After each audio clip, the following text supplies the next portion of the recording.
नमस्कार। कंगना रनौत और संजय राउत के बीच जो जुबानी जंग इस वक्त चल रही थी, उसमें शायद कंगना रनौत इस वक्त जीतती हुई नजर आ रही है। ये बात इसलिए क्योंकि खबर ऐसी आई है कि कंगना रनौत को वाई कैटेगरी की सुरक्षा मिलने जा रही है। अगर उन्हें वाई कैटेगरी की सुरक्षा मिल जाती है तो इसका मतलब होगा कि उनके साथ 2 कमांडो और इसके अलावा 9 पुलिस वाले हमेशा तैनात रहेंगे उनकी सुरक्षा में। दरअसल ऐसा क्यों हुआ और वाई श्रेणी की सुरक्षा मिलने के पीछे की वजह क्या है, आपको ये समझना होगा। ठीक 48 घंटे पहले कंगना रनौत ने हिमाचल सरकार को एक चिट्ठी लिखी थी। कंगना रनौत के पिता ने दरअसल आग्रह किया था हिमाचल सरकार से, जयराम ठाकुर से, कि उनकी बेटी को सुरक्षा दी जाए। और इसके फौरन बाद जयराम ठाकुर ने इस पर एक्शन लिया और वहां के डीजीपी यानी हिमाचल प्रदेश के डीजीपी को फौरन इस पर कार्रवाई करने के लिए कहा और कहा यह गया कि कंगना रनौत को सुरक्षा मुहैया करवाई जाए। कुछ दिनों पहले अब लौटते हैं जब कंगना रनौत ने एक बात कही थी कि उनके घर के बाहर एक धमाका हुआ और उन्होंने जब पुलिस से ये बात बताई तो इस पर कोई एक्शन नहीं हुआ। ऐसी 2 घटनाएं, और चूंकि हाल में संजय राउत और शिवसेना के कार्यकर्ता और कुछ लोग जो संजय राउत के फेवर में खड़े थे, वो लगातार कंगना रनौत को धमकी दे रहे थे। आपको भी पता है कि सुशांत सिंह राजपूत केस में जिस बेबाकी के साथ कंगना रनौत अपनी बात रख रही थी, जिस तरह से सुशांत सिंह राजपूत का फेवर कर रही थी या उनके परिवार का फेवर कर रही थी, और जिस तरह से बॉलीवुड में नेपोटिज्म और ड्रग माफिया गैंग के खिलाफ वो लगातार बयान दे रही थी, उससे कहीं ना कहीं एक खलबली थी और सीधा सीधा टारगेट कंगना रनौत कर रही थी महाराष्ट्र की सरकार को, उद्धव सरकार को, और ये बात संजय राउत को नागवार गुजर रही थी।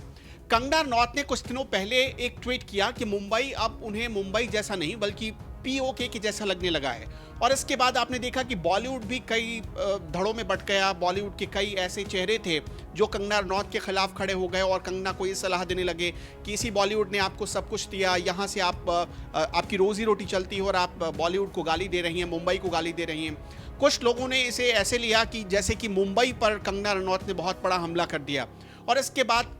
लगातार आप देखिए कि संजय राउत और कुछ लोग जो संजय राउत के फेवर में थे या वो लोग जो कंगना के बयान के खिलाफ थे, वो कंगना को ट्रोल करने लगे। कंगना को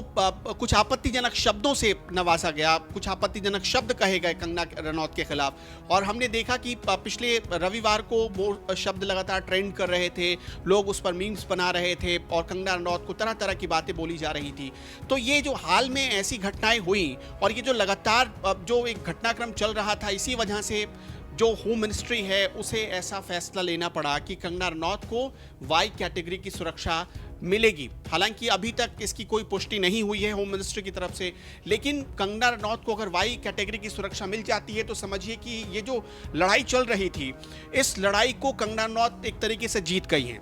अब इसे दूसरे तरीके से समझिए कि मुंबई में, महाराष्ट्र में क्या चल रहा है। महाराष्ट्र में हमने देखा कि कंगना रनौत ने मुंबई को जब पीओके कहा, तब बीजेपी के कुछ नेता, जिसमें आशीष सिलार जैसे लोग थे, उन्होंने कंगना रनौत के खिलाफ बयान दिया और कंगना को अपने बयान पर सोचने के लिए कहा यह गया कि कंगना रनौत को यह बयान वापस ले लेना चाहिए। लेकिन इसके फौरन बाद हमने देखा कि देवेंद्र फडणवीस की पत्नी अमृता फडणवीस वो सामने आई। उन्होंने एक ट्वीट किया और उन्होंने कहा कि अभिव्यक्ति की आज़ादी का हक सबको है, और वो एक तरीके से कंगना रनौत के फेवर में ट्वीट था।